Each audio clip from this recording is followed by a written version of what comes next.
They weren't just a Southern problem. They spread all across the entire country. Uh-oh. You remember that town we went through, and you remember you went in and you said the man never said nothing to you. He just Yeah. rung you up and looked at you. Yep. That was That probably was a Sundown town. Yo, what's going on? It's the Diesel Talks podcast with your boy Young Diesel and Sabrina. guys. Today we got an action-packed show, man. Right Yes, we here, do. we are in what city and state are we in right We're now? actually in Monet, Illinois. Monet, Illinois, man, and it's spelled like money. Yes, it is. I can taste a little money in the air, can't you? Can you taste that? Yeah, man. So we got a lot of today's topics is going to be crazy, man. We're going to be talking about the dangers of trucking as a woman, Yes. staying fit and staying healthy as a trucker, and also trucker news is going to be going crazy, bro. Trucker news is going to be wild. Jack Cooper and all that going on. We're going to be talking about illegal immigration, Yes. all these things. Donald Trump, bro. It is going down in today's episode, man. It's going down, y'all, so stick with us. You guys stay tuned, man. That's her. Special guest. We got Fifi in the house. Fifi in the house. Fifi in the Hello, house. Phoebe. Hello, Fifi in the house. Phoebe. Uh-huh. You see that? See, we love her. She's just a sweet girl. She really is. She, good girl. I'm not a woman, so I really can't understand how women really feel in trucking. Like, if you can think about it, like coming from banking, going into Yes. trucking, like is this like It's is such this a like a big- dream or a nightmare? Oh, That's what I wow. want to know. Like, I'd say some days definitely is like a dream. Other days can be very scary out here. man, Very scary and like dangerous in a way, definitely. that should tell y'all she's a risk taker. Yes, definitely a risk taker. Don't let the niceness fool you, huh? Yes, don't let it fool you guys. No. And coming from the daily things that you've had to do as working at Bank of America as a banker, or what were you, a senior analyst? Yeah, I was a senior analyst in the like trust and wealth operations area. A lot of computers and pencil pushing, and Yes. she was great, man. And she did that.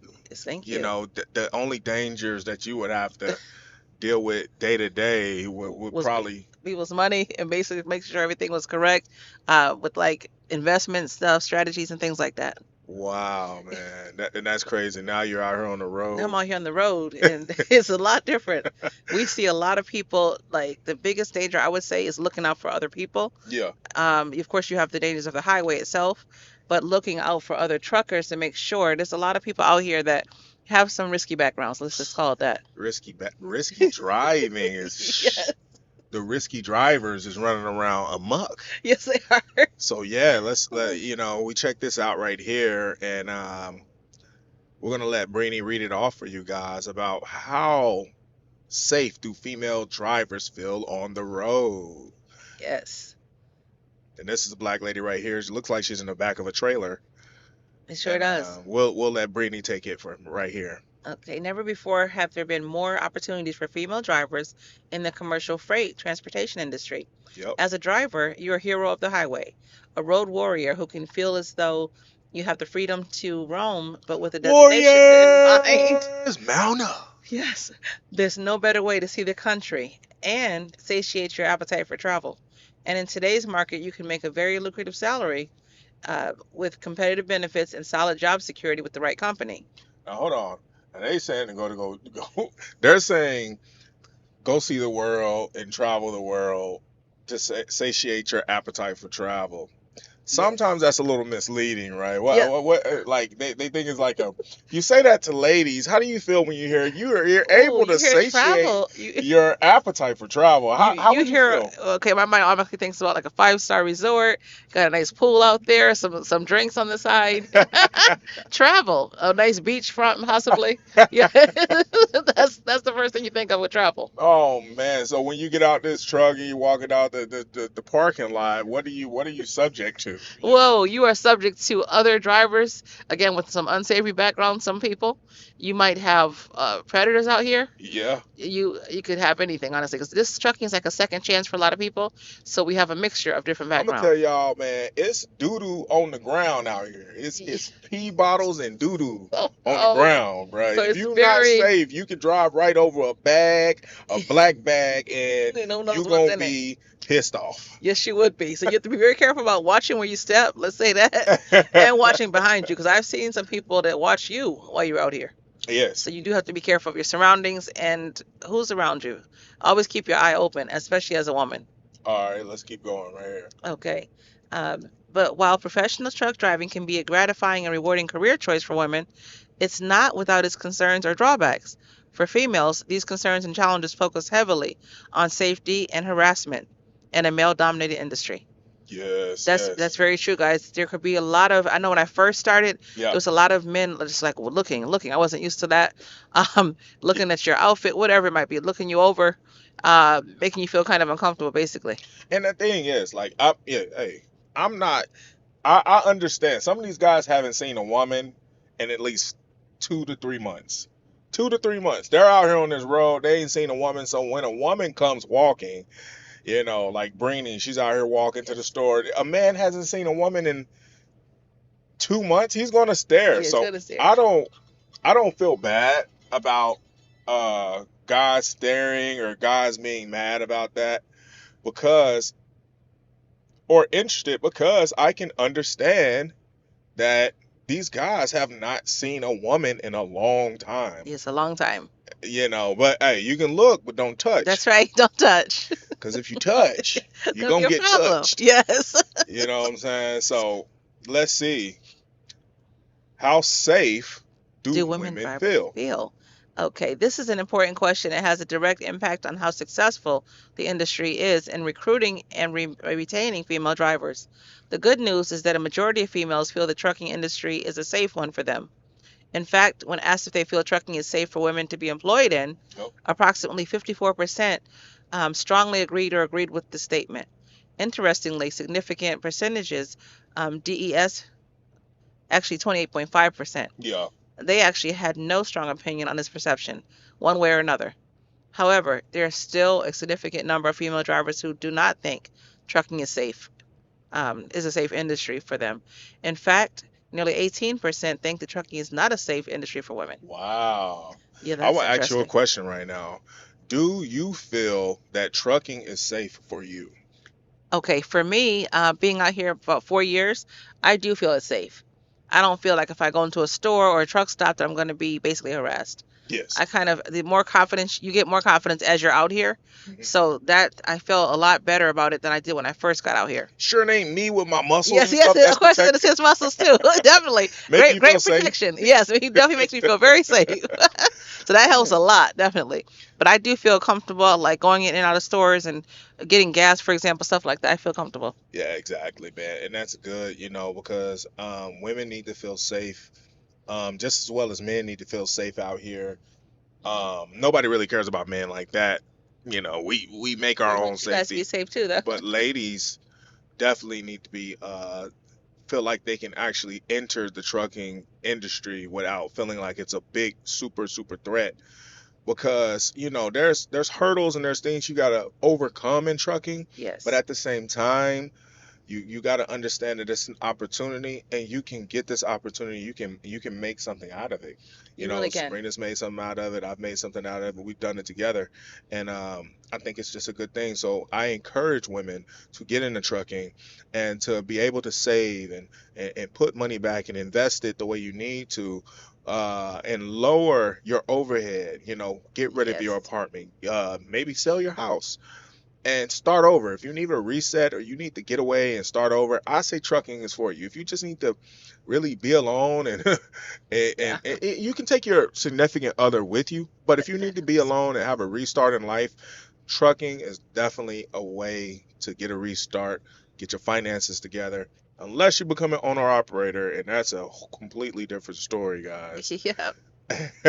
That's what we're doing. Owner operator. Yeah, we're owner operator. So if you get any value out of this, please like, comment, subscribe down below, guys, man. And we'll see you on the next one. Let's get to the next one right now. Yes. But yeah, like I said, it is crazy that people don't understand that trucking actually is safe.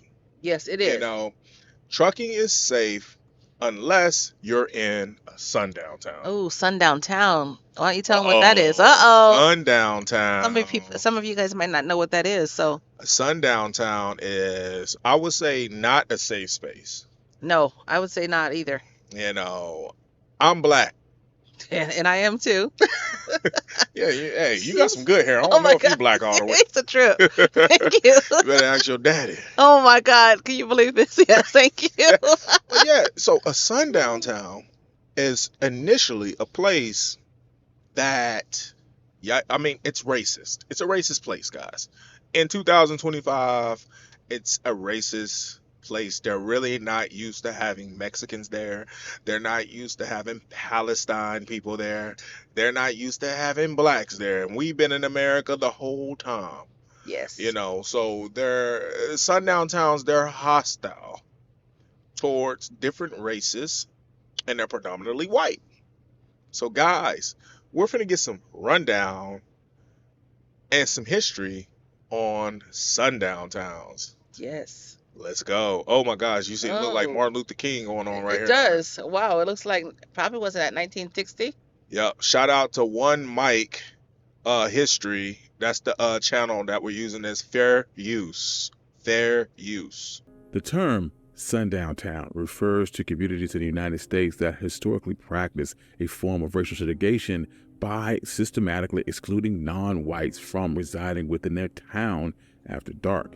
These communities had rules, both written and unwritten, to keep non-white people, especially African Americans, out of their town limits. These towns existed mainly through the 1800s through the early 1900s, but they weren't just a southern problem. They spread all across the entire country. Uh-oh. You remember that town we went through? And you remember you went in and you said the man never said nothing to you? Yeah. He just rung you up and looked at you? Yep, that was probably. That was a sundown town. We went there in the daytime though, so we wasn't bothered. I was sitting in the truck waiting. Yes. You know, I don't got no gun on me. You know, truckers can't carry guns, but I got other means of protection around here now. Other means of protection. I'm from the South. Yes, he is. Oh my goodness. Hey, you know, hey, when I do that. Yes. I'm from the South now. I get you. I get you now. Hey, I got stuff in here to protect myself. But like I said, we was in that place, and Sabrina came out and she was like, first of all, I wanted to drive right past the town. Sabrina, she wanted to go in and go get some snacks. You know, if Brini wants snacks, usually Brini gets snacks. Yes. You know, she wants snacks, she usually gets. I try not to give her too many snacks, but you know, it's kind of hard to say no to your lady. We gotta limit the snacks because we don't want a big bag. We don't want big bag activities. Yeah, big bag activities. But she went in there and then she came out. She's like, the guy didn't even speak to me. People were looking at me all strange and they were all white. I was like, Sabrina's from Massachusetts, right? Yes. I'm from the South. I said, I looked around a little bit like this. I said, yeah, this is sundown town. She said, what's that? What they saying right here on this video, right here. Within these towns, you might find signs that state, don't let the sun go down on you here. Warning non-white people to leave before nightfall. If they didn't, they faced threats of violence and even the possibility of being lynched. Local officials, business owners, and residents in these towns work together to keep the communities almost entirely white. Sometimes there were actual laws that said African Americans or other minorities couldn't buy or rent homes within the area. Even when there weren't laws, white residents would often use threats of violence to enforce this racial divide. Real estate agents helped by refusing to sell or rent homes to non-white people into specific neighborhoods, a practice known as redlining. Banks also joined in Yes. by denying home loans and insurance to The minorities banks trying still to have live in rules those against areas. that now. Police Redlining. officers would enforce these rules. They would arrest or scare away any non-white resident who stayed after sundown. As it got dark, you would see more police patrols to make sure that no black person was within the city limits. Wow. But sundown towns weren't just patrolled by police. The entire community played a role in keeping the town mostly white. And you said that the banks. They're against redlining. That's what I'm saying. They're basically against redlining now. There used to be trainings I would take every year to make sure that we're not redlining and what to look out for. Oh my God. Yes. And it's crazy because you would think in 2025 that wouldn't be going on, but it is, because redlining means, see, you see this lady in that black man in that you see how they look in that truck right there, yes, or that car, and you see them white folks out there pushing on the car, bro. They are scared. They want to get out of there. Yes. Anyone who tried to stand up to these rules would face economic reprisals that were as simple as being shunned by your neighbors or possibly even losing your job. In other words, everyone in these towns worked together to make sure that these rules were followed, making it very hard for anyone to change them. Living in a sundown town didn't always mean that black people couldn't live there, but if they were found in these areas after dark, they faced threats, harassment, violence, and even lynching. It wasn't just African Americans that were targeted. Wow. For example, in Idaho in the 1870s, Chinese people made up about 1/3 of their population. After violent attacks against them and anti-Chinese meetings in Boise in 1886, almost none of the Chinese residents were left by 1910. That's an In interesting another fact. case, Chinese in Mending, people bounced. Nevada, Yeah, they there was bounced. a law that forced Native Americans to leave by 6:30 at night. What started out as a whistle and later a siren would sound at 6 p.m., reminding them they had to go. This siren would even sound after Nevada passed a law in 2021 to stop such practices, but the town would claim that they were simply honoring first responders by keeping the siren. It wouldn't be They got a until sundown. 2023 that they finally stopped. They had a sundown town siren. That's what's crazy about that. Woo! Woo! That's outrageous. Oh my goodness. Get your black ass out of Oh here. God, this is terrible. Dang. I know we heard one in Arkansas, but it wasn't that. This was during the. Oh regular yeah, time. you talking about we Yeah, got that the was a safety Airbnb? thing. Yes. The Airbnb had a siren come on Wednesdays. They do that. It's the tornado sound. Okay. You know, because Arkansas is in the tornado alley. That's true. Yeah. You know, if y'all guys don't know, I'm from Arkansas, so we are tornado alley, and we had sundown towns. But hey, and black folks there too now. Yes. We'll get you. Oh my God. using the siren. Oh. Rolling back years to the colonial era, you will find the earliest whispers of these exclusionary practices. In 1714, Wow. the lawmakers in New Hampshire passed a law called the Act of Preventing Disorder at Night. This law stated that no Indian, black, or mixed-race person was allowed to be away from their home after 9 p.m. Wow. Notices about this law were published in a local newspaper in 1764 and 1771 to remind everyone that it was still in effect. After the American Revolution, Virginia was the first state to ban freed black people from entering the state, according to historian Kate Masner. Virginia. American laws that restricted where black people could live were inspired by English laws. That's where my mother's from the family is Tudor from, period. Virginia. These English laws limited the movement of poor people to make sure that local authorities would not have to take care of them. American officials would use these ideas to prevent the movement of black people into their communities. In 1844, the Oregon Territory, which had already banned slavery, You know decided to Oregon. ban African Americans altogether. This law was Bro, look at this man's face. His eyes. And like I His said, eyes. we'll end off on this, but as you see, sundown towns are places where truck drivers do not, but especially truck drivers of color, do not stop in. I repeat, if you are in a sundown town, do not stop there. Don't do that. That is Don't stop not- there. safe. You want this guy looking at you as you trying to check out you trying to buy your chimichangas Yes. at the All Subs diesel station. You trying to go get you trying to go get your burrito at trying to go get your hot dogs at the Loves in the Sundown town. Look like somebody at TA, don't he? Yes, it does. He does. You don't want this guy looking at you. Bro. No. If you guys get anything from this, like, comment, subscribe down below, man, and we'll see you on another one. Yes. Guys, you got to understand, staying healthy in any profession is important, but staying healthy as a trucker, I would say, bridle's even more important, right? It's really more. It's a lot more important because we're stationary most of the day.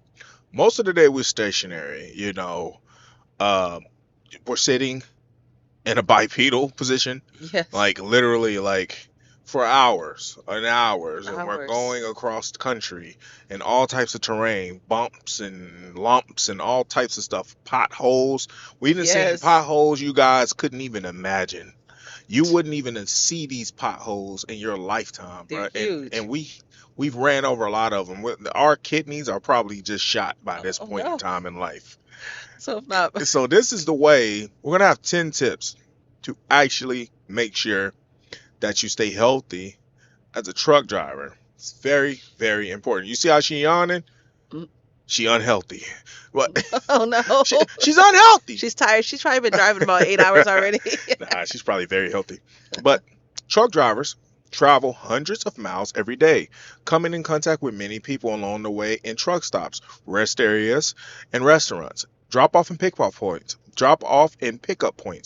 Each stop in your day is an opportunity to come in contact with an illness, a norm for the life of a truck driver. Uh-oh. Luckily, we stay to ourselves. We don't wear extra masks and all this and that, but we make sure we keep ourselves clean. Yes. Make sure we have our sanitation, our alcohol, our Lysol, our 409 spray. We make sure we have all this because it is a lot of pathogens out here. Oh, a lot of pathogens, germs. So we make sure we keep the truck clean and our hands clean and so forth. We go from Illinois To to California. Fontana, California, right Yes. there by LA. And then we pick up in Inglewood.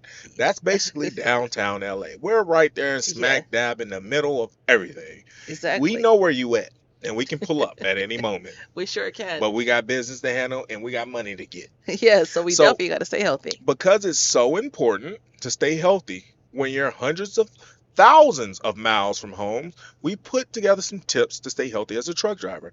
Let's go with these 10 tips, guys. Number 1, stay hydrated. Guys, I drink bottles after bottles of water all the time. Bottles of water. Guys, you guys got to understand that the bottles are gallons. Is what I'm really saying. Yes. It's gallons and gallons of water all the time. He drinks a lot more water than I do. I try to tell her to drink more water, but she's like, yeah, I'm trying. You know, I'm like, I'm a bigger guy. You know, I'm 6'1.5", 260 pounds. But, you know, I got a lot of muscle too, and Yes, I he work does. out a lot. But at the same time, I drink a lot of water. You got to stay hydrated. Number 2, eat healthy foods. Oh my God. It is not Yeah. easy. That's the hardest part about being a trucker, I say. That is the hardest part about being a trucker is your diet. Because there's so many convenience foods out here and fast food places. Arby's, Hardee's. What else? We've got Chester. And they mark up the everything. price. Oh, So it's very at these expensive. truck stops, the price of the food is significantly marked up. You talking about a burger in a kiosk that would usually be $1 burger at McDonald's. They mark it up to like $9. Yes. Very unhealthy too. So eating healthy is a key to bolster your immune system and give your body vitamins and minerals. Yes, we know this. Yes. But what are you guys gonna do at these truck stops when y'all feeding us Hardee's every day? We need to eat fruits, vegetables, Salads. leafy greens, green drink. The green drinks got all the sugar in them. A lot of them do. Yeah, I ain't it, bro. So, but you still overall, this is what you want to do. You want to eat healthy foods. It's hard, but this is what you want to do. That looks You good. see this right here? We never get this And very rare. We do get this if we order from Walmart, which we do a lot, but a lot of truckers don't. So eat your greens, guys. Take your vitamins. Now, this is one thing me and Brainy we do. We don't ever half step on taking vitamins. No, we definitely have vitamins. We take them here, and you need that. You need those Yes. supplements. Yes. And Brainy, pretty soon she's going to update. She's going to be going to the doctor. She has an appointment. We're not going to really tell you guys exactly what it's for, just for privacy reasons. But she's going to go into the doctor and she's going to have a procedure done for her health. And they give her all these vitamins to take and all these different medicines to take to help her. Mm-hmm. Right? Yep. So Exactly. having your vitamins are very important. If your doctor tells you to take these vitamins or you got these vitamins, take your vitamins, guys. Yes, take them. Prioritize sleep. I sometimes have a problem with that. Yes. As you know, guys, I'm a content creator and I'm also a musician. I'm kind of up doing a lot of different things online. She's always online. Yes. She's back there sleep. Snoring. I'm kind of like an early bird. I try to stay up as late as I can, but usually by like 10, 10:30 or 11, I'm out. She's gone, bro. She's back there. I envy her sleep. If I could sleep like her, man, my God. But when I do go to sleep, I'm gone, guys. Then he's gone. But he takes him a lot longer. He might be up to 2 or 3 a.m. still working. Yes, lack of sleep has been linked to a decrease in our immune response. So I guess I haven't been getting sick, so I guess I get enough rest. Yep, you haven't been getting sick, which is great. Exercise regularly. I do this all the way to Illinois, all the way to California. I jog, I do push-ups, I do bench press, I do all that, man. In Ontario, California, they got a gym. They have a gym there, so he loves that. He goes in there, he does pull-ups and everything. I do my pull-ups, I do my leg raises in the air, I do my bench press, I do my squats. I even hit the actual punching bag. So that's good, man. Cardiovascular health. A guy was walking to me and Sabrina one day as me and Brini, we were out there walking around. We're getting our health going on. And we get a lot more with Fifi out. Yes. But the guy walked up to us and he was like, guys, you guys are doing the right thing. You guys doing the right thing. We're like, okay. Random guy jumps out of his truck. He's like, I almost died. I died 3 times on the operation channel. He had a triple bypass for heart surgery. Yes, right. He said that the doctor told me if I would have got out 15 minutes and walked every day, it would have saved you from seeing me. He's still paying on the doctor bill that sent him to the hospital. Give yourself time to recover. Stay home if you're sick. Guys, don't be out here getting back on the road because you got bills and you out here passing on COVID. Yes, passing don't on do that, some type please. of sickness. Guys, if you're sick, stay home. I had to do this. I got pneumonia one time and my company was telling me to keep going, keep driving, driving. And I was like, no, I don't want to. And I had to basically tell them, like, this is when I was a company driver. I had to come up with this elaborate situation, like I'm sick. And then I finally stopped at like this like off the road clinic in like this like random town in Ohio. And they did an x-ray on my chest. Find out, dude, I had pneumonia. Which was so serious. It's like life-threatening. Yeah, so I shut down the truck. Me and Sabrina, we went to a hotel. Like 2 weeks. For like 2 weeks. Yeah, it was 2 weeks. It was 2 weeks. Yeah, 2 weeks. I'm recovering. I got my antibiotics.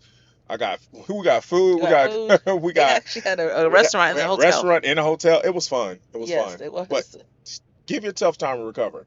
Avoid stimulus. Stimulus like coffee and energy drinks have a common source of energy. But guys, sometimes we have a problem. We drink our energy drinks, but we don't overdrink them. No. You know. I try to stick to mine just when I'm driving, like overnight driving. It helps to keep me alert. Yeah, exactly. So stimulants, it's hard to have because people gonna drink their Red Bull. Yeah, they're gonna drink their Red Bull. They gonna drink their Rain. They gonna drink their Bang drink. Yeah. Wash your hands, guys. We keep water in here. We keep soap in here. We keep washing our hands. We keep alcohol in here. Yep. We keep sanitizing. Sanitize our hands. You have to keep washing your hands out here, man. You're gonna just keep passing on germs. Definitely. Cut off junk out your diet. Guys, I ain't gonna stress that fact because it's a little hard out here. I understand. And 10, Avoid touching your face with unwashed hands. That is very hard. We are men That's most hard. of the time out here. So I'm not going to stress that point either. 11, stock your first aid kit. Yes, we got first Yes, aid we do have a stock first aid kit. with antibiotics, Band-Aids. Yep, all that, man. Manage your stress, which trucking can be very stressful. We manage our stress very well in this truck. Yes. We ain't gonna tell y'all how. But we definitely Well, manage it. you know, these team drivers, they be out here doing the most sometimes. Yes. Yes, they do.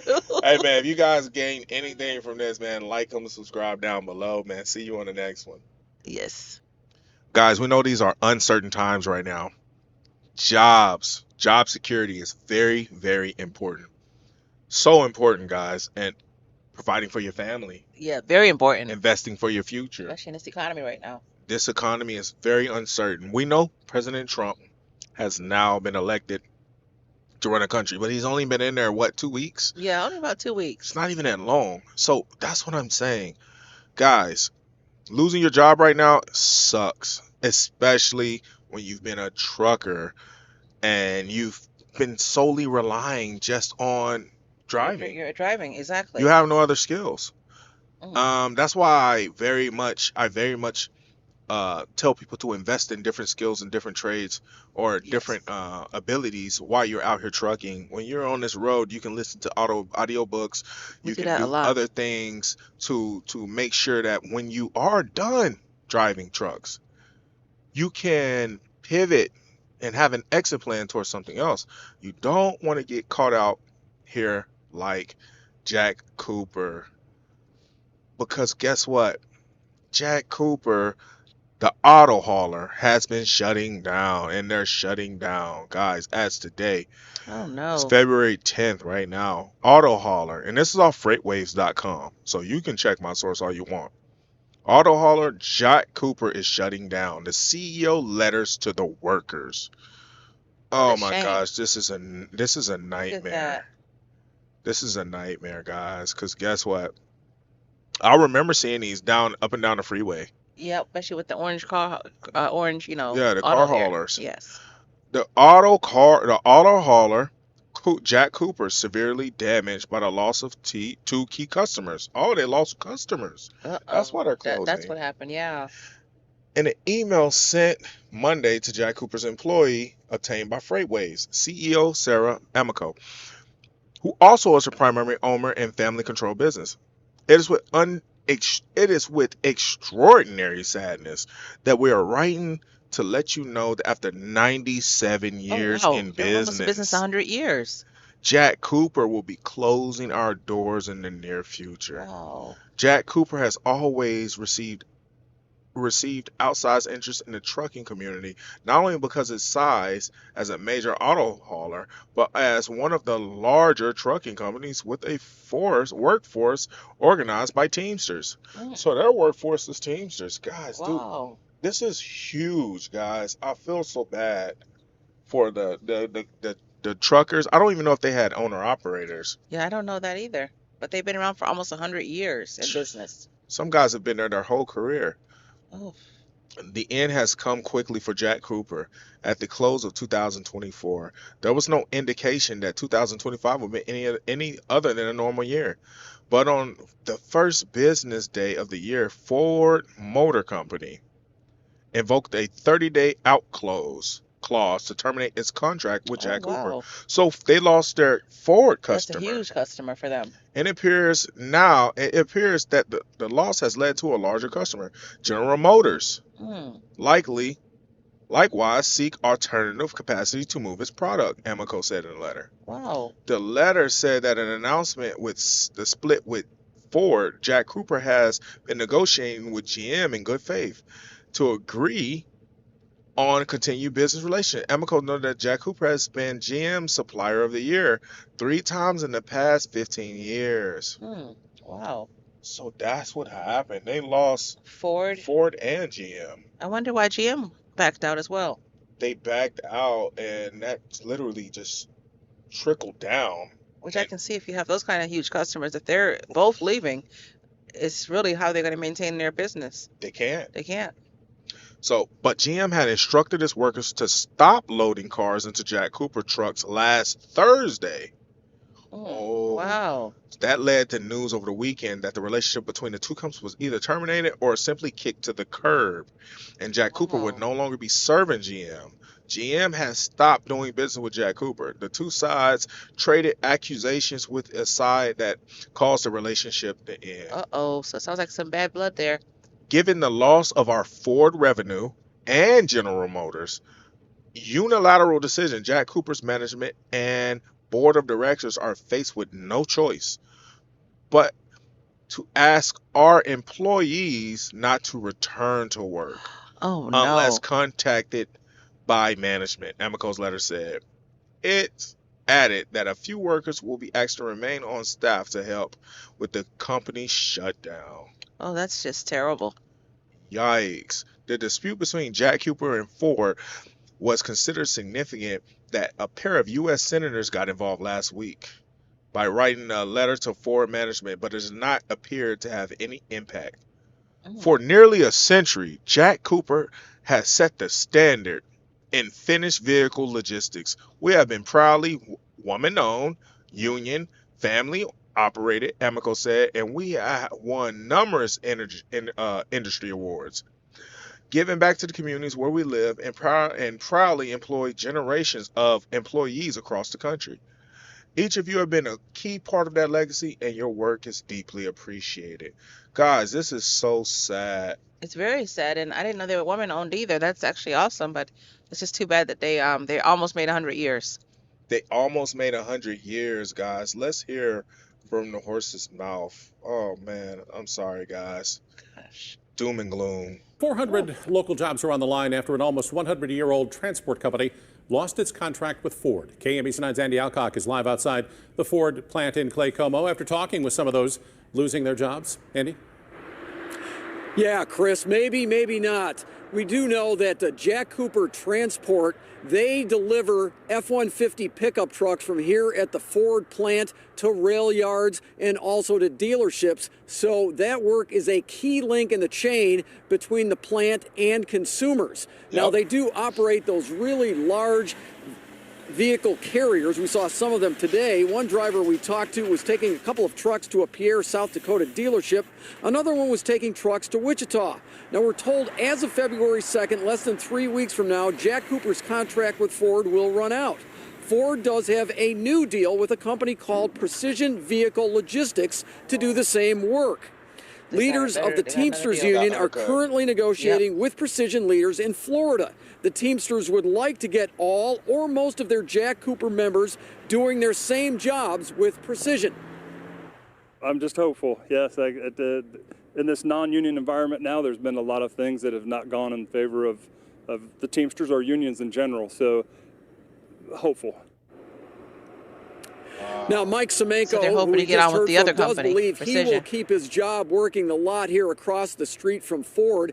The fear, however, is Precision will hire some non-union employees, which means some people will lose their jobs. Reporting live at Ford's Clay Como plant. My God. So, guys, we want to give a shout out to the guys who was working at Jack Cooper. Jack Cooper, man. Hey. Shout out to you guys. We hope you guys find another job, man. It's hard right now, guys, and we send our condolences. You know, losing a job is not it's terrible in this day and time, man. It's uncertain. People got families to feed. People got it's the start of a new year. They've got bills going on. The bills don't stop, man. So I know for a fact that a lot of them going to get on with Precision, man. So yeah, if you guys have been impacted or know anybody from this, man, like, come subscribe down below. And let us know, man, what if you know anybody who's impacted by a job loss or Jack Cooper. Yeah, wish you guys the best if you are a Jack Cooper. Yeah, have you guys found new employment, guys? So we'll see you on the next one. Peace. Peace. Guys, do you know what Trump has actually signed into law right now, man? And how it affects truckers all over America? Guys, it's crazy. And they should have been doing this. This should be a non-negotiable anyway. It should be. But as you can see, Donald Trump. We gonna call him Donald Trump. Donald Trump. we're Trump fans over here, man. Yes, we are. Don't even worry about it. But Donald Trump, guess what? He's already on y'all head to let y'all know that y'all out here bringing illegals in. He cutting that out, man. So we're going to get into some content to really show you what's going on in the crackdown on what ICE is doing to truck drivers all over America. So beware. And how is this going to affect you coming from Laredo, Phoenix, down there in Roswell, parts of California too. yeah, El Paso, San Diego. Yeah, San Diego. Bro, it is crazy, guys. So The crackdown is going to be the smackdown. it's gonna be the smackdown. So let's see. What's this? Too low. Cell phone.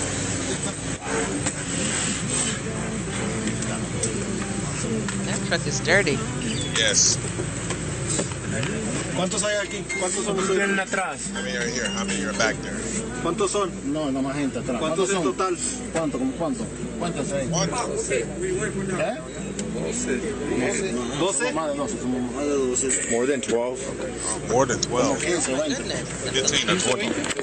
Pásenme todos los celulares. Los celulares, todo, que lo tengan, que lo pasen. Creo que porque ahora lo van a quitar.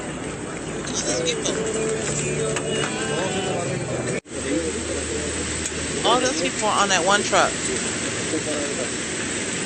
Donald Trump is not playing no more. They had to be on that trailer. No, they were all in the cab. Wow, they were all up there. They had 20 people in the cab of the semi truck. That seems crazy because I don't even know how you'd feel all those people up back there. Man, that's crazy. I'm just driving this truck. They come in to take it to Who told you that? Your friend told you to bring some illegals from San Antonio. Are you sure there's not anybody in there? I don't know, he said. All right, you stand by you. Oh, man.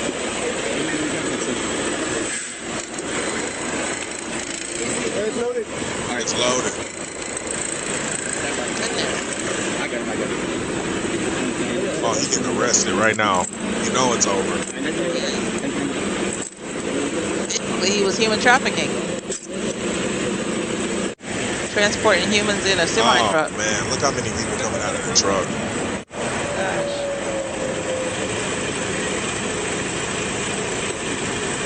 That's a lot of people. Guys, semi-trucks aren't really meant to hold more than 2 people at a time. Yeah, it's really not meant to hold more. The cabs aren't really meant to hold more than 2 people. Like, you might have an extra rider. Maybe a child every now and then if you're having a visit. Or a family member or something like that. But for the most part, it's not meant to hold, like, it's 20 people, 20 That's grown crazy. men. Woo. This is so embarrassing.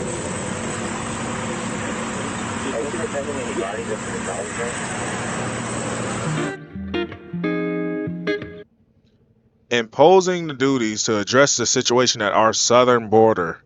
This is the White House.